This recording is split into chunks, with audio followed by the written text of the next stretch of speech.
Okay, so we are officially live and streaming. This is Urban Armed. I'm about to bring on a Bombadero and Shell Shock. Let me get them in here.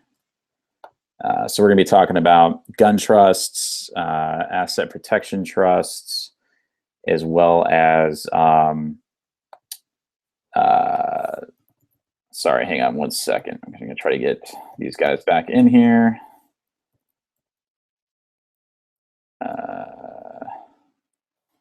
Okay. Invite.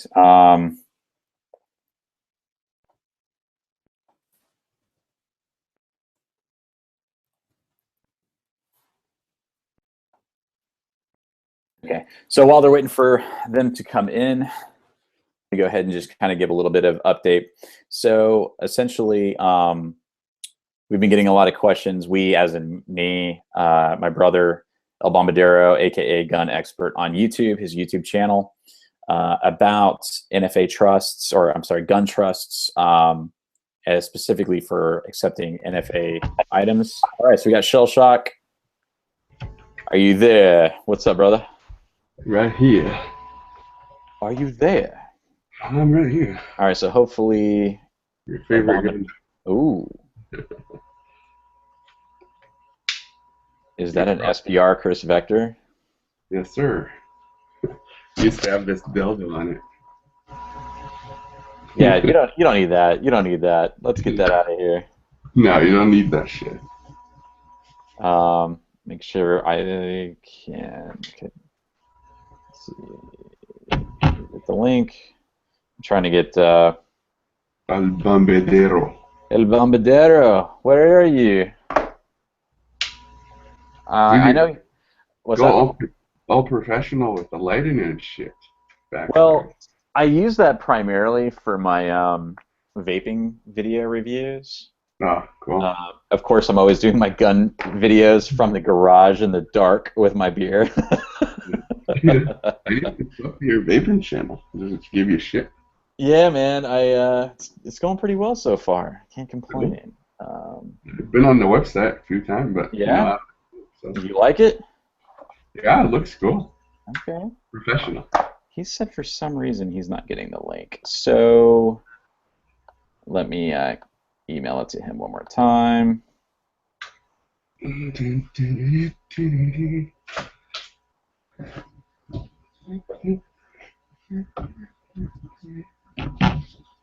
Okay.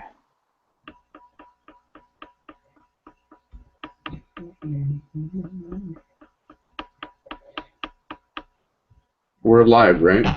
We are actually live, so we don't have any viewers at the moment, but I know that some people are waiting for the link, so I think it sends out the email once I go live. And yeah. Let me actually just go ahead and post it on. I'll give it to Travis. Had texted me asking for it, so should. I think anyone that's subscribed, it goes out to them. And so it's not showing you live anywhere. It's not showing. Oh, really? It's showing live in the Google broadcast, and I know it's. Like, I went to my subscription list, and you're not there. Oh, really? Yeah. I'm pulling it up on YouTube right now, and it is live. It is? Yeah. How the fuck it's not pulling? Like, it's not showing you. Alright, let's figure out. I don't know. I can text it to you, though, if you want to see it. Yeah. Well, I can go to my subscription. Like, if you go to my YouTube channel, it shows up there. I'm trying to look it up right now. You know, I used to love, like, the very, like 3 years ago YouTube.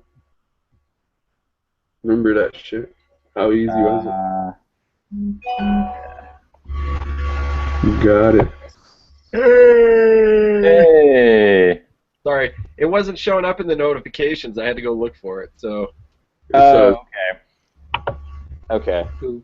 It's All cool. right, so we are all here. I know it's recording. It's on my channel. I know we don't have any viewers. People are already IMing me and texting me for the link, so I'm trying to get it out to everybody. Tell them to go suck their dicks. Yeah, exactly. Yeah, while nobody's on. you suck. You suck dicks. You know. Well, even I bet you could suck a golf ball through a garden hose. You sick bastards. I love it. So, anywho, let me. Okay, so So I'll just go ahead and start off. I know we're a few minutes into this for people that are going to watching it pre-recorded on the channel. So we have El Bombardero, Shell Shock from Shell Shock Armory, and myself, Urban Arms. And we are basically doing this Google Hangout. I'm trying to be all official right now because in just a minute I'm about to open this 40 up. So we're basically hosting this Google Hangout Chat for a resource for those that are curious about trusts, whether it be asset protection, gun trust, etc., an LLC trust, which Shellshock has a lot of more in-depth information, as well as just the whole overall trust and being an FFL, and just kind of like why you need it, why you may or may not need it, what is it, how much does it probably cost you, anywhere from a range, and then as well as what does the trust do for you, and why the rush? Why the rush to get the trust done and get your NFA items done? What is 41P? What does that ruling mean? And all that fun stuff. So for those that are watching, El Bombardero, I'll have all the links posted. Later on, I'll edit the description to have links to both El Bombardero's channel, which is Gun Expert, and also Shell Shock, which is Shell Shock Armory. But I guess we'll go ahead and just kind of get started. Basically, the three of us have been posting videos as of recent about short barrel rifles, and I'm going to go ahead and say it right now in the beginning of this video. We're probably not going to go into any of the aspects of the SIG brace or any of that bullshit. That's a totally separate issue. We're going to stick to actual NFA items, tax stamps, etc. So with short barrel rifles and suppressors and that kind of thing, whether you're building your own, doing a Form 1, or buying a pre-made a Form 4, how to file those, whether it's e-file, regular file, have your, and what are the prerequisites. So I guess we'll go ahead and start with you, El Bombardero, and maybe then we'll just bounce back and forth between the two of you. Shell Shock, just jump in whenever. I'll kind of play the questionnaire, because I'm also reading questions that people have been posting on the video I did earlier today, which is basically just some general questions. But let's start with why one would want to do a trust, whether it's asset protection or just a straight gun trust, versus just going and buying a suppressor from an FFL or a dealer and letting them file the paperwork and so on and so forth. Like, why would you want to do a trust versus individual? So we go to you guys. Okay, so the trust, the short answer is it makes everything easier. It makes filing for any NFA item a lot easier. It starts by bypassing the requirement for the local law enforcement signature, which, even though you may live in a state where these items are legal, your local sheriff's department may not approve of you having them. So it becomes an issue of not even being able to get the item without that approval. So the gun trust helps you get past that barrier. Also bypasses the need for the bullshit of getting fingerprinted, passport photo, background check, all that stuff. And I'm not saying you want to get past the background check because you're a criminal. That's your own business, I guess. It just negates the need for any of that stuff. So filing a trust, which is a legal document that creates a legal entity that is not a person, and that legal entity can own these items. The reason why we say a gun trust is because you want one that's specifically written for these items, for NFA items. How much do you want to spend? Well, how much is it worth to you, and what are you trying to do with it? A lot of people will tell you that you can go on websites like LegalZoom, or there's a handful of websites out there, $99 gun trust whatever.com. As you know, Josh, working for a law office, and as I know from experience, you get what you pay for when it comes to legal preparation, legal advice. A lot of these cheap trusts will pass muster with the NFA branch, the ATF. You will be able to file, and you will be able to get your NFA item with the gun trust. Some of them no, and I couldn't tell you from my experience which ones are which. I would suggest going somewhere that has sort of a reputation, maybe like AR15.com has the forum there has a lot of people who have done a lot of different things, and they can recommend who to use and who works and who doesn't. Personally, I went for the full-on legal, like I had a lawyer write it up for me, and this is a trust document, so you're going to get charged what it costs to form a trust, which typically from a lawyer is going to be anywhere from $600–700 all the way up to $2,000 to $3,000, depending on what you're asking for. The benefits of going that route: it is asset protection. It's built in that these items will pass to your descendants or whoever you write into your trust, as opposed to something that's written poorly that may not stand up to an estate issue when you die, or something happens to you. And one of the benefits of doing it this way is you can write more people into the trust if you want to. That gets a little bit more complicated. We talk about that later.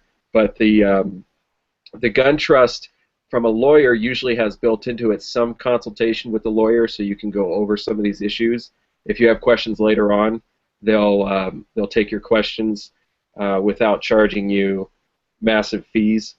So it kind of comes down to what you can afford and what you're trying to accomplish. Are you just trying to get a short barrel rifle and you're just trying to avoid all the other nonsense? Then yeah, maybe your $100 gun trust will do the trick.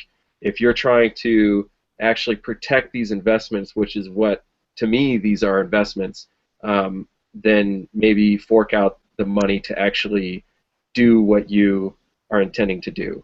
So that's kind of my basic view about gun trusts. So going back to, because I know a lot of people, we have a lot of questions about the trusts.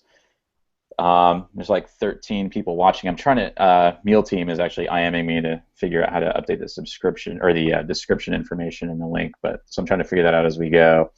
And also see if I can open up the chat for questions, people to type questions to us. But so let's talk about the cost and the do-it-yourself kind of $99 trust route versus hiring a lawyer. And just for of the trust, what you get what you pay for. I can definitely speak to that, but what is it that you really get when you go with the and we don't know because I haven't done the $99. Obviously, you're my brother. We're in the same gun trust, right? But obviously, what do you kind of get for the $99? And when you're talking about using a resource to find a good lawyer who first understands what you're trying to do with NFA items and what have you, to write the trust and in a way that it will be accepted by the ATF and not rejected, you're talking about could range anywhere from with a lawyer from about $700 to $2,000 in that price range, versus the $99 option. I know a lot of people are cost conscious, but is this an area where you don't necessarily, you're not trying to go for the cheapest route, right? What are you looking for? I recently bought a gun safe, and I was coming down to the decision of what to buy, and ultimately it was, are you taking this decision to buy this safe seriously, or are you just like stroking yourself, thinking like, oh, I got this cool Field and Stream gun safe? You are going to get what you pay for. If you pay for the cheapest gun trust you can get, that's what you're going to get. And so that's fine if that's good enough for you. But when you're talking about NFA stuff and possibly felony charges for screwing it up, or possibly wasting your time and your money by getting a trust that doesn't pass the NFA standards, the ATF standards, and then you're back to square one. You've just blown $100 and several weeks of your time. You know, it is a lot of money. I'm not going to pretend that it's not, and I've been fortunate enough right now to be in a position to pay for this stuff. So that is the consideration, but I will say that you don't want to go half-assed with this stuff because you're going to get a half-assed result. That's just my opinion. I don't know, Shell Shock, if you have any experience with any of the cheap trusts, if you can speak to it at all. And not really. When I was trying to do the whole thing, I contacted you. I talked with Josh. I looked at your trust, and I mean, I've talked with a lot of people that went the $99 route or went through somebody that has wrote them whatever trust is. The problem is, even though they can still pass through the ATF and get your short barrel rifle and all that, but is it really going to protect it, and is it really going to transfer it to your whoever you want to leave those to? That becomes the biggest problem. So yeah, you can get, and I believe like half the time really the ATF doesn't look through the forms, and if there is a trust there, yes, they take it, or an LLC, and this is kind of the route that I went, and I can speak more into towards the business entity side of things, but half the time you don't look at it. As long as you have your form is filled correctly, more than likely everything is going to go through. But at the end, if you get arrested with one, like the guy that got arrested in Texas ended up paying like $45,000 to prove that he is legally the owner of this and this and that. But again, it's you get what you pay for. And will it pass court? Will it go through this and this and that? I'm not sure. Now with all the new, with the law that they're proposing since, what was it, September 2013? Mm-hmm. I'm not sure if they're probably going to tighten everything, looking into all that details, but we'll talk about this in a little bit. But yeah, I can. So go ahead. Oh, I just wanted to touch on the protection aspect of it, because I think a lot of people are thinking to themselves, well, do I really need a gun trust then if it's just so I can get a short barrel rifle or a suppressor or something like a short barrel shotgun or something like that, or any other weapon classification, whatever it is that you want to get. What does the gun trust do for me other than making it quote unquote easier is the protection aspect. So for instance, if I were to pass away and I didn't have a trust, right, the NFA weapons that I have would essentially be confiscated unless a family member was willing to go through the process themselves, going through the background checks and all that kind of stuff, filing the forms and the appropriate paperwork. It'd probably be more hassle than it's worth for them, which means that the weapons would essentially just be taken away. If you have a trust and you have other people in the trust, sons, brothers, parents, whatever, sisters, then they state I think that's just the thing. The trust is an entity of itself, so you don't actually, though they may be in your possession, they don't technically belong to you. They belong to the trust. So if something were to happen to me, yeah, and not just death, divorce proceedings, getting sued, bankruptcy, all these things, putting assets into a trust protects these assets from your own financial woes, whatever they might be. If you have some psycho ex-wife coming after you, you can put everything in the trust, not just the NFA stuff. You can put all your, all your firearms into this trust, and they belong to the trust now. If somebody comes after you financially, you don't own any of this stuff. The trust owns it, which is a very interesting legal instrument when you think about it that way. So it does a lot more than just allow you to get an NFA item. It can do a lot more if it's written appropriately. So, one thing you asked earlier and I didn't answer, I found the lawyer that I use through guntrustlawyers.com. Guntrustlawyers.com, they're experts on all the NFA stuff. That's where I've gotten a lot of my information. And they basically just have a network of lawyers that they will recommend that in your area to do your trust. So Okay, guntrustlawyer.com. So I'll put that in the description when we're done with the video, so people want to go look it up. Basically, would that allow you to find a lawyer in your area that you could That talk to? specializes. It's not just that knows how to write a trust, but specializes in NFA trusts. Okay, and that's the area where you're going to probably spend a little bit more money than you would off the 99guntrustlawyer.com site. Legal Zoom, whatever. Okay. Yeah. Right. So we understand that you can do a trust. There might be people out there who are watching or come across this later on that have their own business.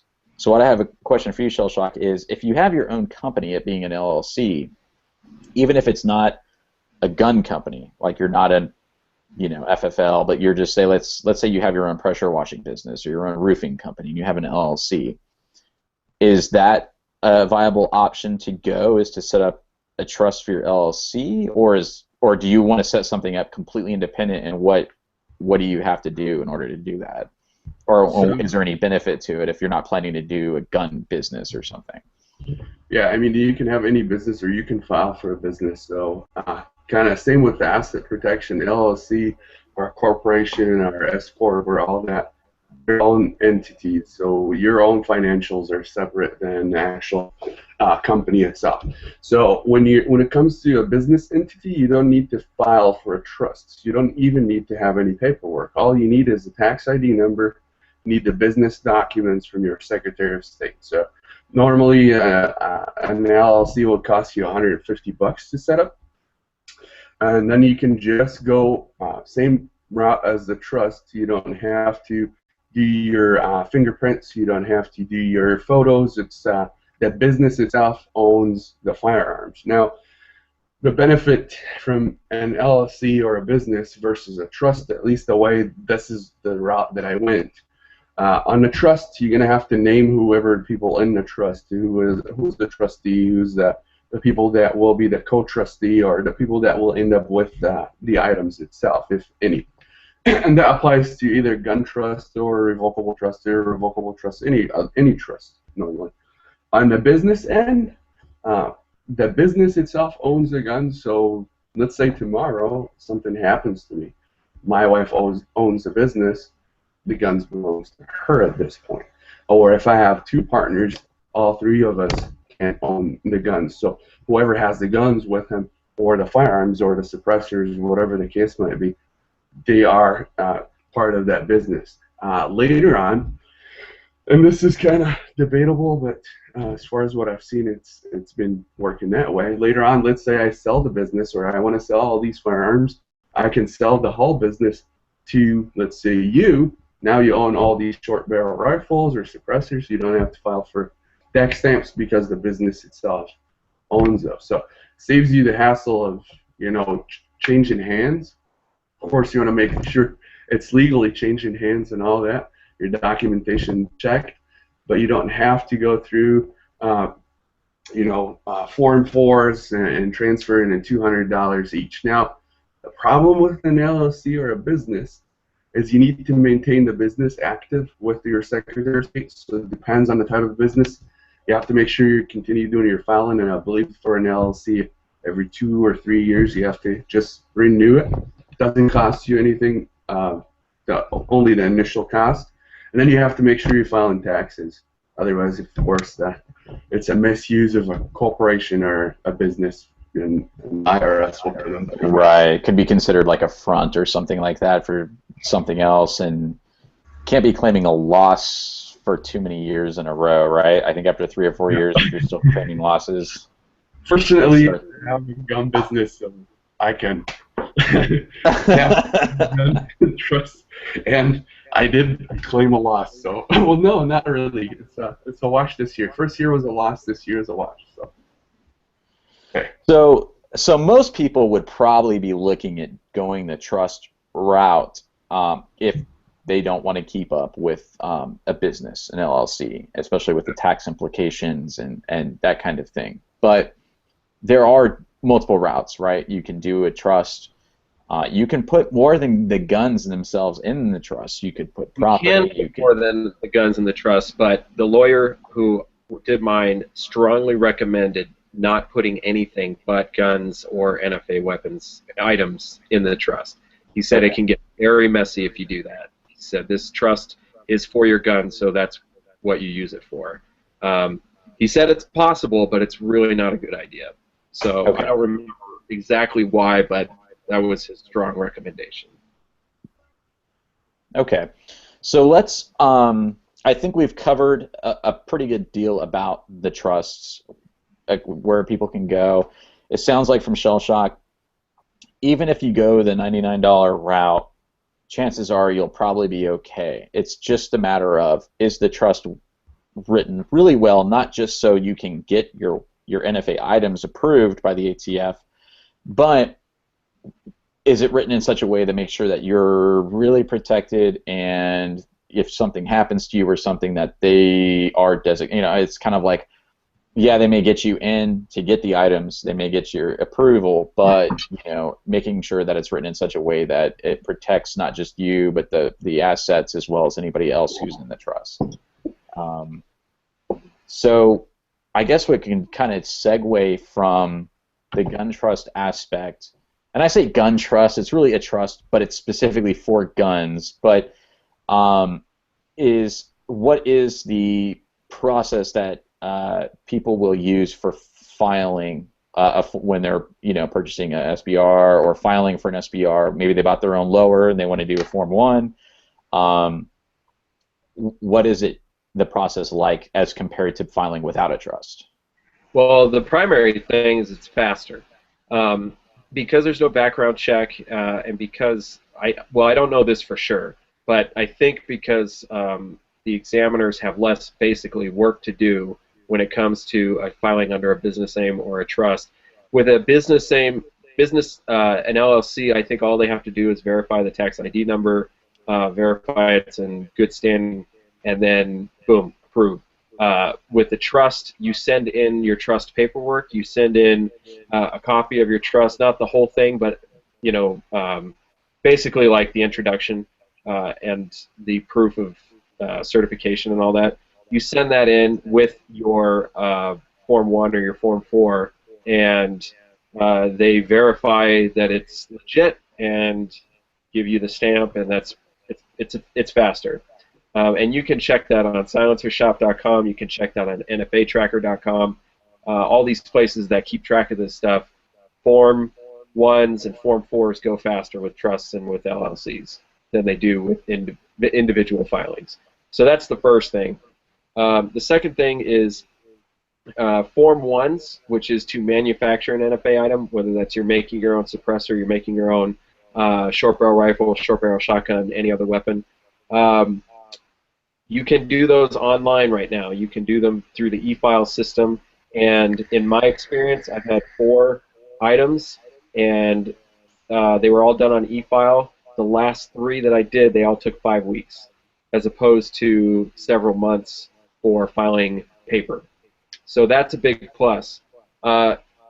Doing it online, doing the e-file, you just have to go slow, and you have to remember to hit the save button all the time, because you'll lose your work and it's really frustrating. But Form 4s and Form 3s, which Form 3 is the transfer from one dealer to another dealer. So say you order your NFA weapon online and it's got to come to a local dealer, the dealer who sends it has to do a Form 3 to send it from him to your dealer. And that process is taking 6 to 8 weeks consistently. And there is no e-file for that right now. So if you're considering buying an NFA item, you have to factor that in if you're not going to buy it locally. You have to factor that 6 to 8 weeks time in. And then your Form 4, which is not available on e-file right now. With a trust, I just finished mine. I mailed my paperwork on September 29th, and I received my tax stamps in 3 months and 3 weeks to the day. So just under 4 months. From what I understand, that processing time is slowly coming down. They hired a bunch more examiners, and they're getting them trained, and they are making progress on their backlog. So it is getting shorter at this time. we'll talk about the 41P thing later, but at this time, the times are getting shorter as they get further into that backlog. So, and the Form 4 is just a paper form. You fill it out, you attach your trust paperwork, your LLC paperwork, or if you're filing as an individual, you would attach your law enforcement signature, your photo, your passport photo, your background, or your fingerprints, and all that stuff. So that's kind of a quick rundown of how it works as far as filing for those forms. Okay. I don't know if Shell Shock has anything to add. For the LLC or business, you just need to actually have your file and documents and attach it. You also need to do the certification that you're a U.S. citizen, so just that one sheet. Yeah, you do that with a trust too, I think. Yep, anybody with the business will just fill it with their information, their social security number, or whatever the case might be. And then you're just certifying that you're a U.S. citizen.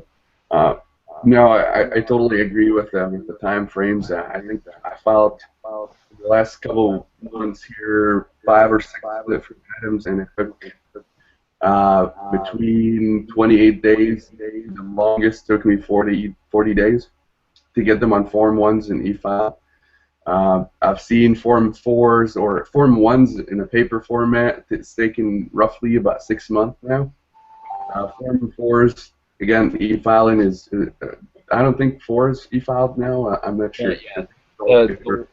Yeah, the last email I got from the ATF said that they expect, or they hope, I think they said, that Form 3s and Form 4s will be available late 2015. I definitely say if you're gonna have a short barrel rifle or a suppressor or something like that, if you can manufacture your own, go that route. It's gonna be a lot faster. If you go somewhere and have them like here, this right, I built this. I was gonna have Rifle Dynamic build it, and then they have to do Form 1. Well, they have to do 2, which takes 1 day. Then they're going to have to do the 3, the 4, and then you have to file, I think there's another form that they have to do, which is counted, it's going to take about 9 months, but if you do your own and e-file, it's going to take you about 30 days. Yeah. So that's going to, what's that? Yeah, I agree, yeah. So that's pretty much, if you can get it yourself, do it, that's absolutely going to be the fastest way. If you do a Form 4, it's going to pretty much double the time, maybe longer, about 3 to 4 months. That's, yeah, I go to NFA.com or NFA Tracker. That's how I look at my forms and make sure that it's within tracking. But other than that, nothing. I mean, online or filing with e-forms, you're going to have to be very careful. Know your what to fill and what's not. And if you need any help, you can actually contact them. They'll walk you through it. I've had two forms get declined or disapproved because of me just too much ADD. And we'll cover what errors that I made. One question I had for both of you guys is the video I posted earlier today about this live hangout. People were asking questions. One of the questions was by Neutered 10mm. I know what it is. Yeah, and I'm just asking for the sake of everybody else, is he said, and it was not necessarily a question, but he was just kind of stating it, was that they allow multiple line item entries on the form, and they denied his form. What advice is there for filing multiple items? Is it to do them as multiple separate entries or multiple items on a single filing? I had a denial for the same reason. So what they do is they allow you to add all these different items. The whole item list was designed for law enforcement and all that because they're all tax exempt. They don't have to pay anything at the end.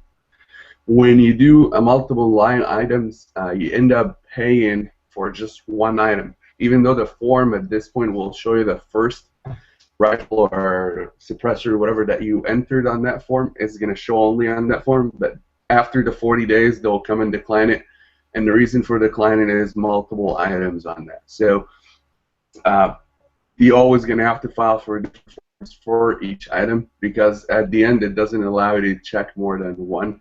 And if they approve it, technically they're approving all of the items that you put in there for one tax stamp.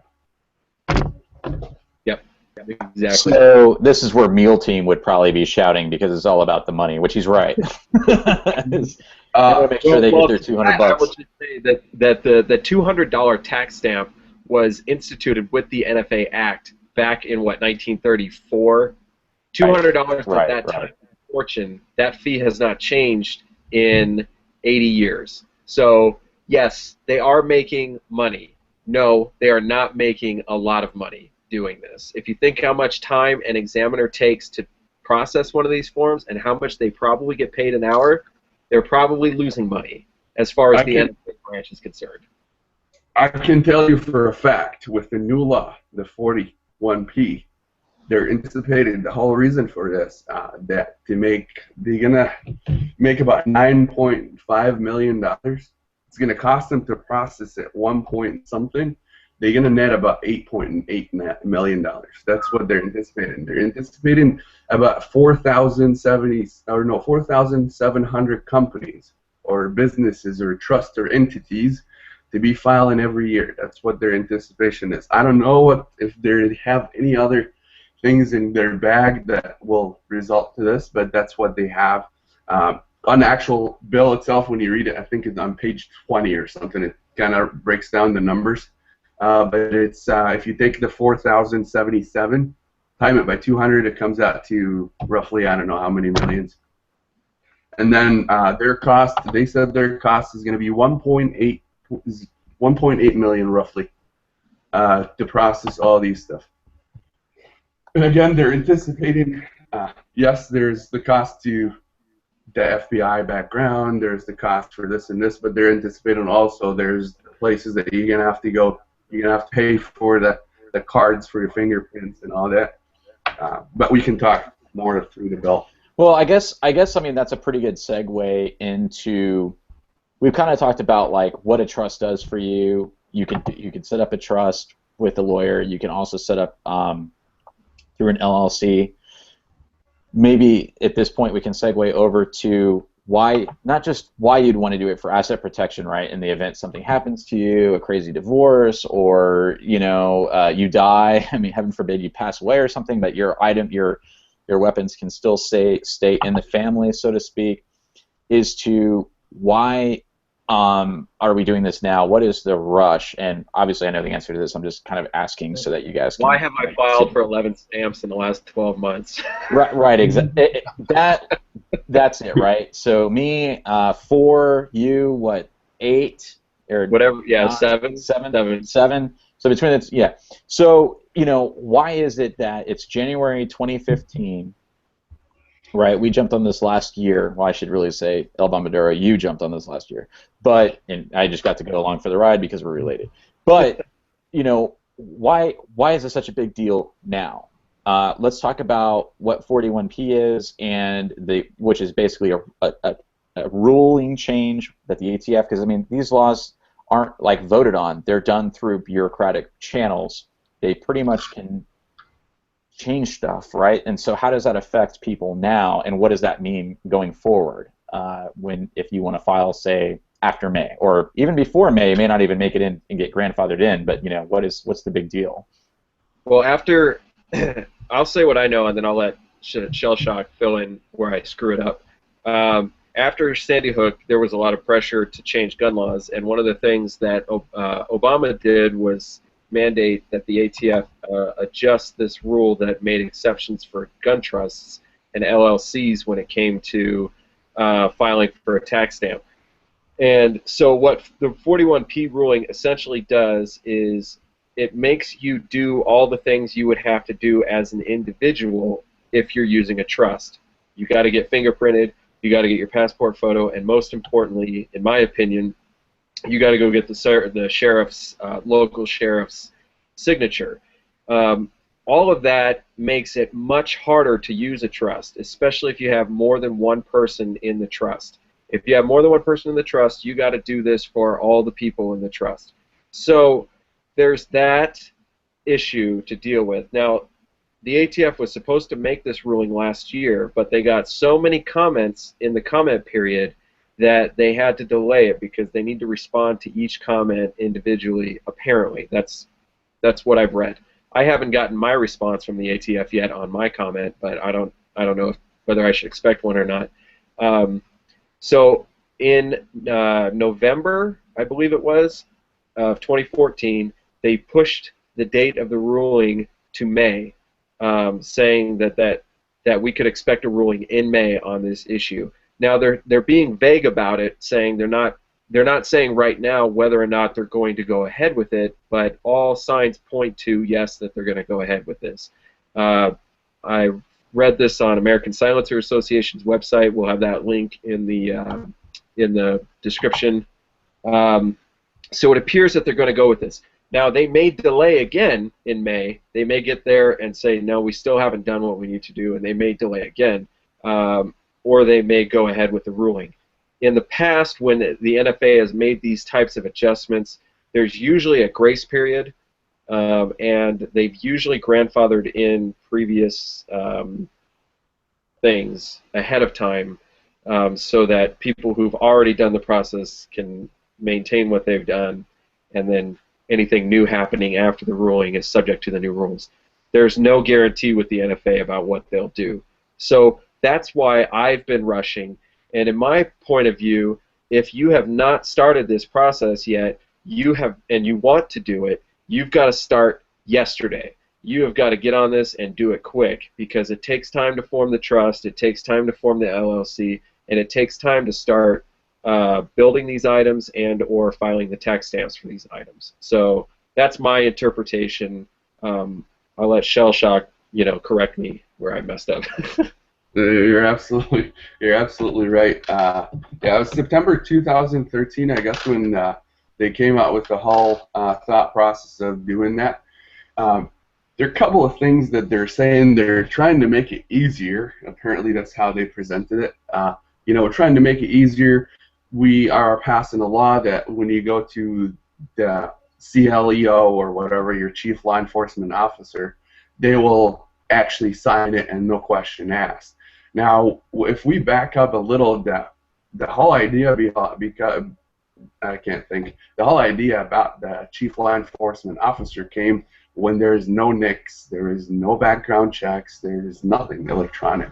So you have to go to your chief law enforcement officer or your sheriff, and they will vouch for you. Yes, he's good, he's in good standing, like old school kind of things. When you go for a job, you're gonna have two people give you, recommendation. Or when you go apply for a college, and 2 alumni. But now you could go freaking, like when we do background checks for customers when they come pick up a gun, the 4473, it's just 2 seconds and it's up there. So I'm not sure why, but now they're saying, you know what, we're gonna have the sheriff or the chief law enforcement officer approve it, but we're gonna make sure that everybody is legal. And until this day, they haven't decided, and I think that's part of the delay, is are they going to have every person that owns the business or every person on the trust going to go through the background check, or is just one representative? And this is kind of where the debate is. They're saying right now, even though we provide for the LLCs, we provide the documentation. Going forward, if the bill goes through, they're going to need people to come in with all the documents, all the partners, everybody's name, and then Social Security certification. Everybody needs the background check.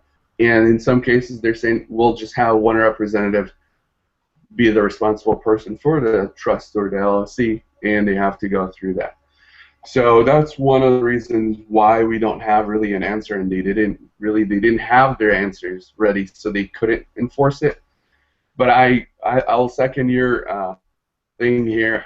If you're looking to do an SBR or buy a suppressor, if your state allows, our state doesn't, go ahead and do it right now. Like you guys did in the last few months, I think I did 6 stamps, and I'm hoping to do a couple more here, as many as actually I can, until whatever the rule comes in. I look at it as right now we can do it, and maybe at one point it'll end up like the old machine guns on registry, and we can't get anything done or something like that. So if we can do it now, it could be a huge investment, not just asset protection. No, that $500 lower or that $500 gun or $1,000 gun ends up to 50, 60,000. So will it happen? I don't know, but I'd like to have my options.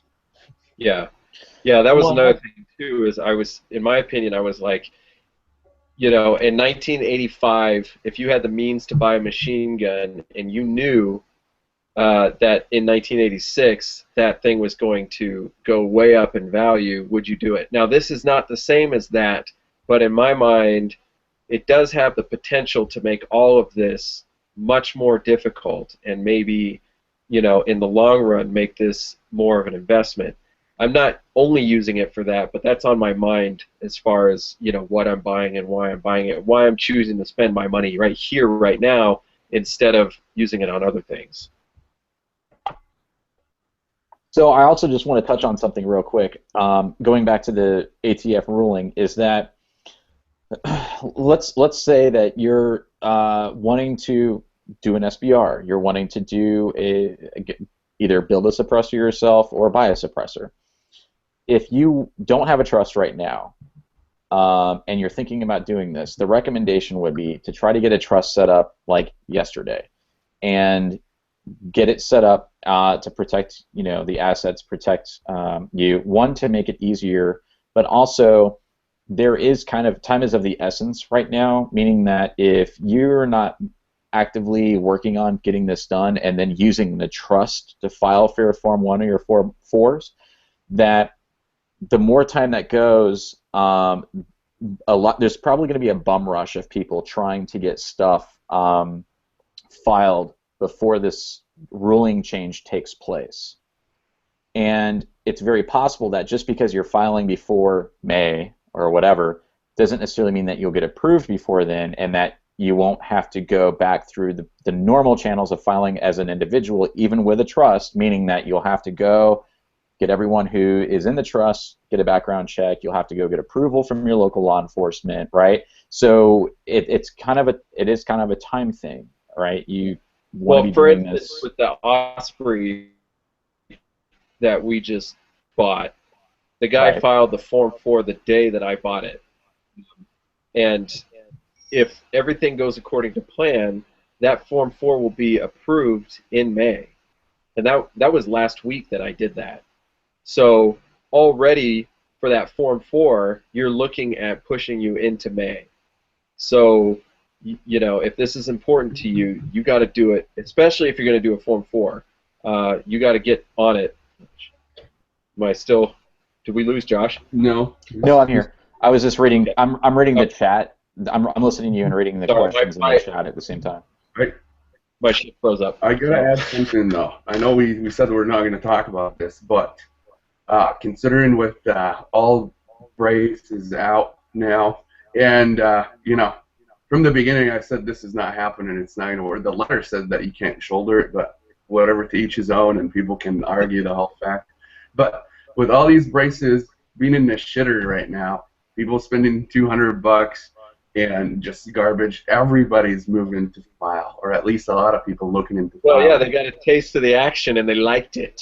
Yeah, and now, like you guys said, the ATF or the NFA branch hired 9 more examiners, but with all this rush and people trying to get in there, you might run into delays at this point, not taking the 4 weeks or the 5 weeks.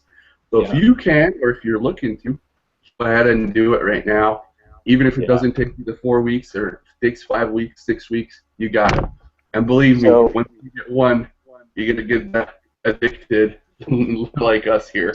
Oh, it's like tattoos, man. It's like tattoos and crack cocaine, man. Absolutely. All right, so I have 2 quick questions. One of them is actually more of a statement from the team, which is basically, and he's right, that the ATF can inspect without a warrant your NFA firearms, which is true. I mean, if you're at the gun range and Isaac, you and I were talking about this earlier because I went to the range earlier today, and it's like someone else comes up, you can tell them like pound sand, but if the ATF shows up, you better be able to produce the stamps, the tax stamps. Well, look, I look at, you know, people want to talk about like, oh, if you have an NFA item, they know where you are and they can come looking for you and everything. And I usually hear this from, and I don't mean any disrespect or any offense to anybody, but I usually hear this from people who are all over Facebook and or YouTube and whatever social media talking about how they're a gun owner. And if you don't think that there's some kind of contingency plan, if you're going worst case scenario, paranoid, they're coming to get us, if you don't think they already know who you are and where you are and possibly what you have, then you're fooling yourself. And I thought about that too. I'm like, I don't want the government to, you know, have the authority to come ask me where my shit is. But at the same time, I was like, dude, if that comes to that, we have bigger problems. We have much bigger problems, and I would like to enjoy these items in this way, you know. And we can talk about the NFA laws being unconstitutional and all that. That's great. But we're talking about people who are going this route, and this is the route that I chose to go. And how easy is it to buy a 9-inch upper for your rifle lower and strap it on when nobody's looking? Dude, it's super easy. You can go out in your backyard and enjoy your illegal SBR all you want. Sure, and we're not saying don't do that. We're just saying don't post it on YouTube, right? That's your thing, and I'm not absolutely. I was going back and forth with Brian McCowan. He's got a great channel, and it's kind of like, you're right, brother. Hey, you know, between you, land, and the sky, and God, right? I don't know. We're just kind of saying, you know, for protecting your assets, for doing it. If you want to go to the range and enjoy your firearms, yes, the ATF can inspect. I do have one quick question I wanted to ask by TJ. He said, do all members of the trust have to fill out all forms and pay all of the fees, or additional members of the trust cost less? I know the answer to that, but I'm going to go ahead and let you guys just answer. Well, no. The trust is the entity that owns the gun, so it doesn't matter who's in it. And the thing with the trust, and I don't know how it works with an LLC, I can write people as the settler, as the primary person of the trust. I can write in and write out whoever I want to at any time. I don't know how that changes with the 41P ruling. The trust, I don't file the trust anywhere. This is something I get asked a lot. Where do you file the trust? You don't file the trust. The trust is a legal document. It is a legal entity, but it's not like you go down to City Hall and say, here's the trust, put it on file, whatever. It exists by itself, but there's no, like, filing of it.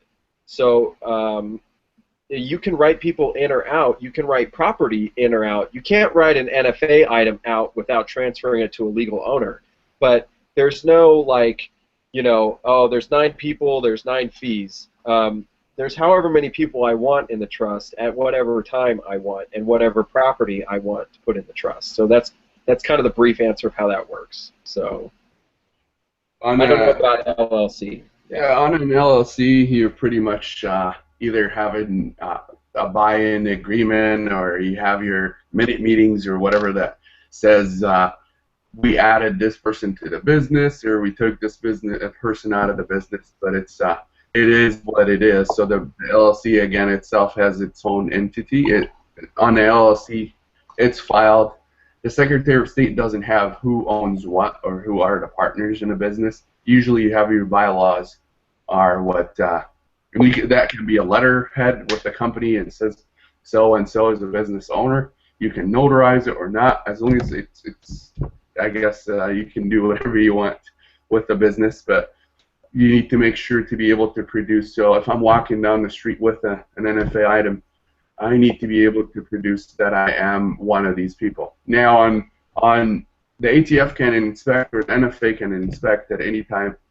But from what I got from the examiners, or at least the people that I spoke with in the technology branch, as I deal with the technology branch a lot on things that we do in the business itself, is you don't have to have the stamp with you. So people tell you have to have the stamp everywhere. Your engraving is your legal entity for the most part, but if they need you to provide it, you should be able to produce it. Now, when we file for Form 1, you really get an email. So I have all the emails on a folder on my phone. I can actually pull the stamps, and that's pretty much that. I went ahead and just printed it out. I mean, it's engraved on the lower receiver, but I went ahead and printed it out for the SBR, one for the suppressor. I keep them inside the grips, So usually I use the Magpul, and I put them inside in a sleeve of plastic sleeve. Just put them in there. So everything needs. We're good to go. I literally have one in my back pocket because I was at the range today. Yeah, and so I just want to mention real quick what Shell Shock said when he said engraved. Any Form 1 item you have needs to be engraved to specific specifications as you, whether you the individual, you the trust, or you the LLC, as the manufacturer of that item, needs to be engraved. And I got my my engraving on the receiver. Shell Shock is showing the picture right now. I got all my stuff engraved on the receiver. Usually, it's going to be some kind of a gunsmith who does this. Sometimes jewelry people can do this. Trophy people can do this. Just be sure that if it is already registered, that whoever is doing it needs to be a Class 3 dealer, or you need to be with them while they do it. So, oh my God, that is so sexy. I know. Is that an MF? Is that an M92? Yeah. Oh, we gotta talk later, man. We have got. I know you're. That's why I hold all the AKs to kind of show you. I know It's happening. This is the M92 kit that I built, so it's not a PAP. You can put an underfolder on the M92. This is an actual M92 that I built, so it's not a PAP or it. Okay. Yeah, we got some things to talk about for sure. Here's the newest one. Oh. The PDW is going on here. It's like I put it right next to it and picture it. Yeah, I saw that. Yeah. Yeah. That's gonna be the titty cream, dude.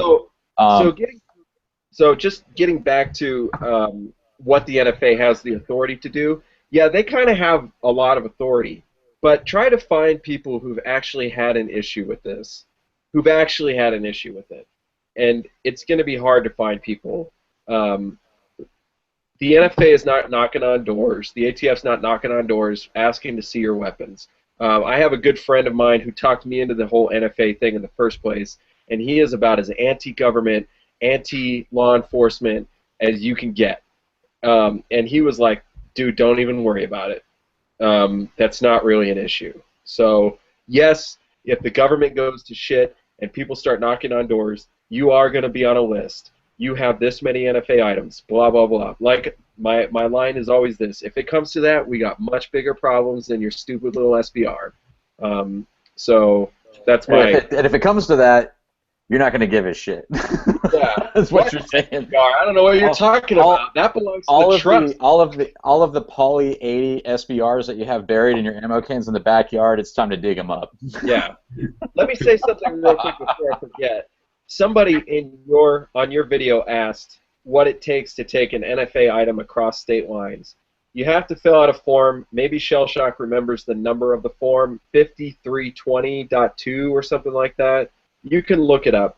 It's a form that states what you're doing with the item. Are you taking it across state lines permanently? Are you taking it across for a range of dates? How are you taking it? Who's going to be in possession of it during that time? I filled out one of those. I got it back. It took about 3 or 4 weeks, and it was for a permanent address change, and it went really smoothly. That's what you have to do to take a short barrel rifle, short barrel shotgun, or any other weapon across state lines. As far as I understand it, you do not need to do that to take a suppressor across state lines. You just have to make sure it's legal in the state you're taking it to. Correct. I don't know if Shell Shock's got any input on that.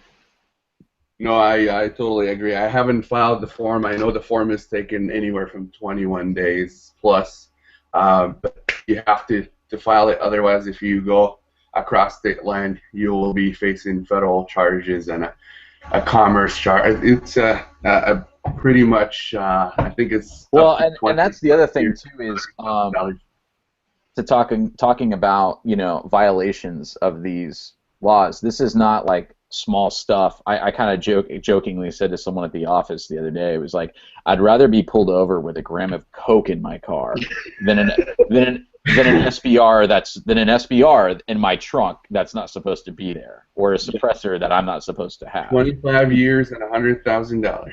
Yeah. Yeah, Yeah, and it's very serious. Yeah. it's very, very serious. I mean, it's you don't. I mean, here's the thing. I'm not telling people how to live their lives. I'm all about liberty and freedom. Hey, if I'm not hurting anybody, what I'm saying is just be smart, right, about everything that you do.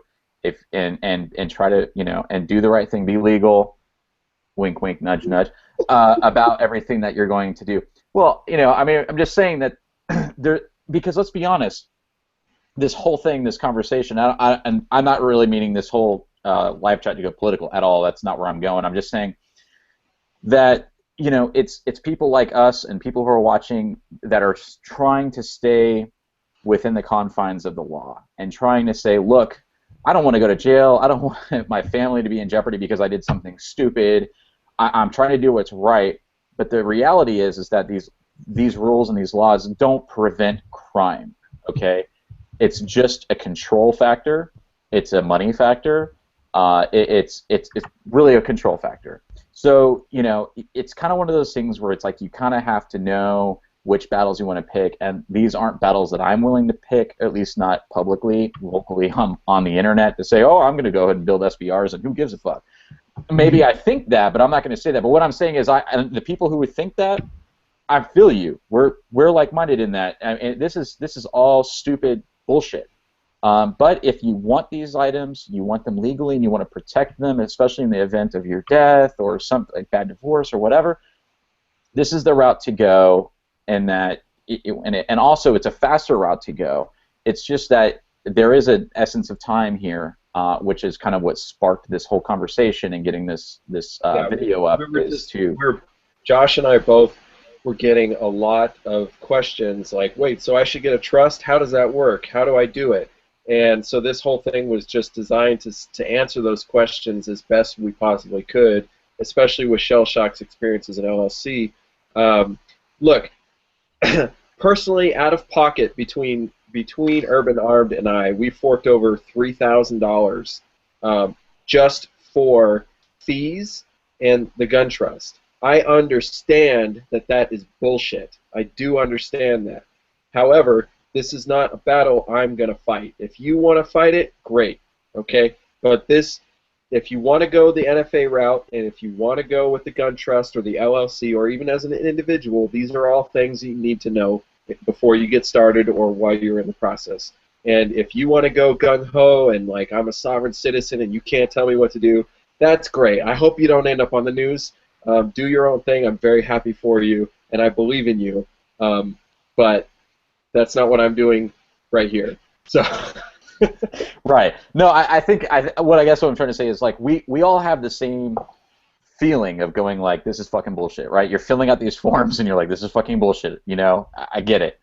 And there's a lot of things that you have to choose for every man for himself, and no judgment. But for the people that are interested, the trust is, in our opinion, or at least my opinion, the best route to go. Doing it quickly and getting your forms filed, as fast as possible is going to be in your best interest for expediting the process and also simplifying the process. Beyond that, what you do with your oil filter is totally up to you, and I'm not judging you whatsoever. I'm just saying. You gotta register your solvent trap adapter, right? I love solvent trap adapters personally. That's not what this video is about, but I understand where you guys are coming from out there who are watching this going, this is fucking bullshit. But, it will happen. It will happen. Yeah, you turn to be a Democrat and vote until after you die. Gosh. I am actually a registered libertarian, but thank you for that. Not that really means shit anyways. I'm just kind of... They're all the same. So is there any other aspects? I have the live chat open. We have 15 people watching, and in the chat can I say, please sub my channel, and please sub Shock's channel? Yes. So, for those who are watching, I think Gun Expert, GUNXPRT, you are at 954 subs. You're trying to hit a K, 1,000? I'm trying to hit 1,000. I've been at 950 forever. That's because people keep subbing you. For every person that subs you, you get like 5 unsubs because pretty much. I'm calling people bitches and faggots and all that kind of stuff, which is funny. I think it's hilarious. I think people get butt hurt too easily. Also, Shell Shock Armory. Subscribe to Shell Shock Armory. He does some amazing videos. AKs, ARs, SBRs, all that fun stuff. But I think this may be a kind of an maybe a continuation to this, maybe an ongoing conversation, because I'm sure this may even spark more questions. This whole video is intended to answer a lot of questions or point people to as a resource with links in the descriptions, but I think it may actually just spawn more questions, which is totally cool. But you know, there may be a continuation of this at some point, because there's a lot. Travis, DJ Outline1's like unsubbed. Who the fuck is an expert? Ray Edwards. You guys suck. Who needs enemies with friends like you guys? You know what I'm saying? But you know, I am actually all for a lot of the other stuff too. You know, the home builds, the 80% lowers. I think all those things are awesome. It's just if you're going to do a SBR or suppressor or make yourself one, I mean, this is kind of what we're gearing this towards. This whole SIG brace thing is a cluster. I didn't really plan on getting into that tonight, but maybe we can do that off on another Google Hangout later or something like that. But is there anything else? There was actually something I was thinking about with the gun trust stuff. I'm trying to remember what it was. Errors to kind of make sure if you're filing on a Form 1 to be aware of. We talked about multiple lines, so be aware of that. Don't vote multiple lines. In the beginning, if you're putting the information, it's going to give you a business name if you're a business name or a trust, and it's going to give you a trade name. Anything you put in a trade name is not going to show. You don't need to put anything in there. You need to put all the title and all the information correct, because if it doesn't match 100%, your form is going to be declined, and they don't look at it until the 30 days. So nobody actually looks at the freaking form until the day of the review. They either approve it or decline it. Yeah. And there's no way to get to anybody. Like when I got the multiple item, they emailed me, said disapproved because this and this and that. And well, you knew the fucking thing for how long, but didn't do anything, you know. So anyway, and I called these people, but again, you can't get a hold of anybody. Yeah. So make sure you do that. Yeah. I had a form denied because I was filing for a 300 blackout, and under caliber I wrote .300 blackout, and they kicked it back to me, said disapprove. That's not what we're looking for. What they actually want is that it's a 30 caliber weapon, not that it's 300 blackout, which doesn't make any sense to me. But you know, they want to know the exact length of the rifle or of the barrel, but they don't care whether it's 300 blackout or 30-30 or what. They wanted me to write. So you didn't put 7.62 by 35. You put. No, you can't. You have to do it in inches, as far as I know. I take that back. You know, it's so confusing. I forget. But GunTrustLawyers.com, I think, has a walkthrough on their website of how to fill out the Form 1 on the e-file. There's also other references on AR-15 forum, AR-15.com forum, places like that. Just, you know, this is a big decision. If you're not willing to put in the work, then you're not going to get it done. So, you know, personally, I'm happy to help. I'm happy to give advice. But, like, I did all of this work myself. So people answered my questions for me, but I spent a lot of time researching. I spent a lot of time, you know, finding out these answers so that I would get it right.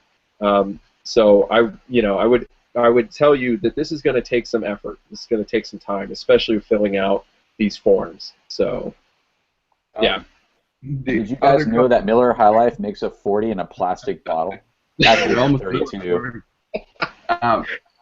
Couple other things, I guess. It's the length of the barrel. So go shorter than what you expect. If it's 7.5 and you're not sure, do 7. If it's shorter, it's better. It's on the paper. But then if you say 7.5 and you go 5, then it's an issue. So if you can go shorter, overall, go shorter as well than what. Right. Actually, that's a good thing to mention. Is that. And I'm just going to phrase this because I know the answer again, but I'm going to phrase this as a question to you guys from someone who doesn't know. I'm a guy. I've got to trust. I filed a Form 1 for an SBR, 300 blackout. Put 10.5 inch. Maybe it's a 9 inch. Doesn't matter.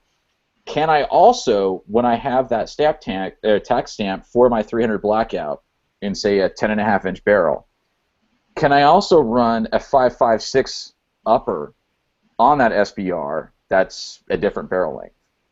As far as I understand it, you are allowed to temporarily change the configuration, the key word being temporary. So if it requires a whole new receiver or alterations to the receiver to make it work, then that's not okay. If it's a temporary thing with strapping on a new upper with just a couple of push pins, then that's acceptable.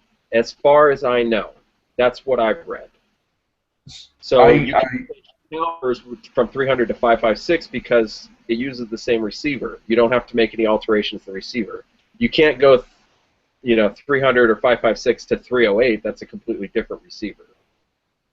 As long as if you're making the changes and you're going from 300 to 5.56, let's say, and you're going to permanently keep it at 5.56, you need to inform the NFA branch and send them a letter. There's a letter of form that you do. It doesn't cost you anything. Now, there's other debates, because I was reading through a form or an answer from the technology branch from 1998, a couple days ago. And it says if you in possession of multiple uppers, that short uppers, and you have multiple receivers that they're not attached, you might be taken with the intent of manufacturing a destructive device or a short barrel rifle, even though it's not attached. So they can still always look at the intent or not, but they said also that judge, if you go to court, the judge will be in your favor in case of the intent. If they haven't had physical proof, it will be in your case. But so there's two different theories to it if you have them. But technically, if it's temporary, using a different upper, you're fine. If you're going to permanently change the caliber, you just need to inform them of the change. Yeah. Now, is there any additional costs? Are there any additional costs that are incurred if you have a 300 blackout SBR and let's say the fucking barrel gets worn out, or you decide, fuck man, this is way too expensive ammo for me to shoot. I should have gone with a 5.56. Do you have to pay the $200 stamp tax all over again, or tax stamp all over again? The stamp is to register the receiver of the firearm, not the barrel. Some people used to serialize their barrels and actually register the barrel, not the receiver. So that could be an issue, but I don't know if they even do that anymore. But as long as the receiver is still the same thing with a full auto receiver. You can put it anywhere. As long as it's registered, you're good to go. Yeah. Like I said, if you change it, you just need to inform them there's no cost to it. Okay. Now, the other thing is, if you do need to be able to produce, like let's say for me, filed with a 10.5 inch upper, right? It actually turns out it's 9. So with a muzzle device that's pinned and welded, probably be okay. But if you were really far off, let's say you originally filed paperwork for a 7.5 and you're like, fuck, 7.5 was retarded because, that's just way too short. I'm losing ballistics. So you put a 10 inch on. You still kind of want to make sure you've got that 9 inch that you can slap on there, right? Because so you kind of are in that situation where it's like, do I go ahead and just build my... Yeah, it would be a lot harder to say it was a temporary change if you no longer owned an upper that matched that. Right. So you want to make sure you always have that in your possession, or... That's the way I understand it. Again, all of this ATF stuff is open to interpretation, unfortunately. So you're going to get a lot of different answers. Just like if you ask a cop a question about the law, you're not always going to get the right answer, whether you ask the NFA branch, you ask a specific agent.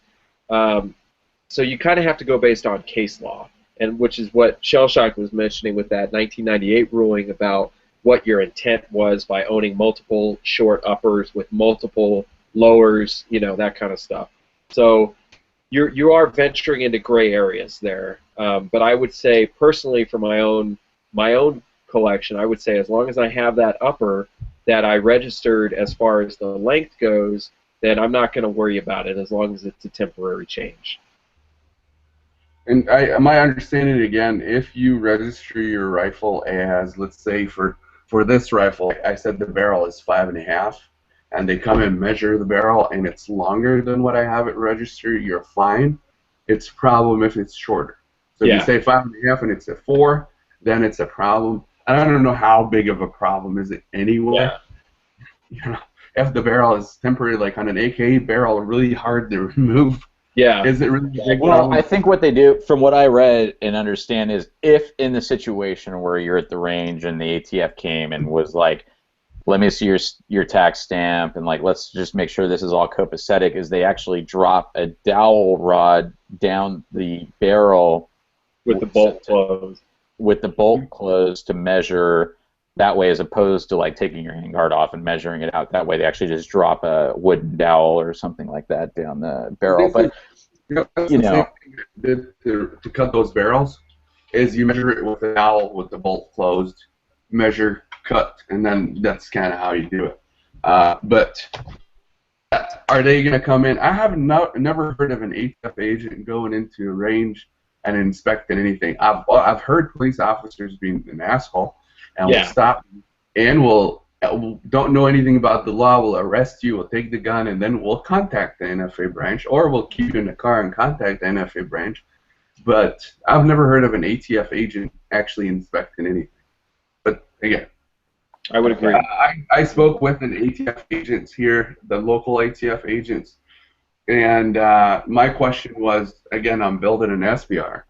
When I built the M92, it has or had the underfolder receiver on the rear, but there's no stock in here. And I asked them, and they said, no, it's fine. I asked another agent, said, no, it's a problem. I asked the third agent, I'm not sure. And those are, one of them was the agent that will come and inspect my business, will come and do the audits, right? Then I contacted the technology branch. Technology branch said, you know what? It looks like it's kosher as long as the receiver was never built as a rifle. Yeah. It's fine to build it as a pistol and then convert it when you get the stamp. And then they said, well, you have to submit in writing. I submitted that about 4 months ago. I've not heard anything back from them. I've already understood it's a short barrel. Why is it all true? Because these laws don't make any sense. They really don't make any sense. And so they don't, they don't know what they're doing. Because, it's all just, it's an interpretation. So, yeah. I would say if you were doing your best effort to follow the law, that's all you can do, really. That's what I would say. Okay. One other quick question from 504 Dirt. 504 Dirt. Yeah, I've been drinking all night. I can't even say 504. What's up, 504 Dirt Dart? David's awesome, man. His Friday fix is awesome. But he had a question. I'm a fan. Maybe it's more of a statement, but just for traveling over state lines, is it specific, date specific? Meaning, yes. Yeah, it's whatever dates you put on your form that you give to the ATF, which is I think it's the 5320.2. I can't remember. If you Google ATF NFA item crossing state lines, you'll find the form. But you have to put down a range of dates where the item will be crossing state lines. Again, as far as I understand it, this is not for suppressors. This is only for firearms. The way I understand it, it's the date, the place it's going to be, and who's you're going to be in possession of. So where is it going to, the firearm is going to be at, too. So. Exactly. Yeah. I can tell you right now where the firearm is and who has possession. So I'm just going to go ahead and put that out there right now. Hey, Dirt Dart, I got a gun for your Friday fix. You better put me on the Friday fix. Yeah, I better be on the Friday fix too, man. Short barrel rifles. So Friday fix short barrel rifle. Okay. I'm gonna have to log off because my battery's about to die, and I promised my son I was gonna watch a movie with him. So. All right. Well, no, I appreciate your time. I think we're about pretty much through the end. If there's more questions, we can always address them again later. But I definitely appreciate your guys' time, and thanks for everyone who's in the channel, who's been watching and commenting and asking questions. It's been super awesome. I didn't even expect it to go quite this well because I didn't know how sober we would be. But all in all, it's been a pretty good, hopefully, learning experience for all of us as well as everyone out there. And if there's more questions, we'll take them, we'll table them, and then maybe we can just go ahead and do another live hangout. So, Yeah. And if you have expertise in this field, please let us know, because we're just going based off our experience. So, absolutely. Yeah. Absolutely. All right, guys. Well, I'll probably go ahead and shut this down. Looks like the Bombadero is out. I will go ahead and I'm going to go ahead and kill this hangout and save it and upload it to the channel, and then we can jump into another hangout with the guys, with the fellas, if you feel up to it, Shell Shock. Just send me a link. Brian McCown says, "Can we just repel the NFA?" I wish, man. They'll probably repel it. I know, right? I wish we could, dude. I'll be behind that charge. So yeah, man, that's pretty much it.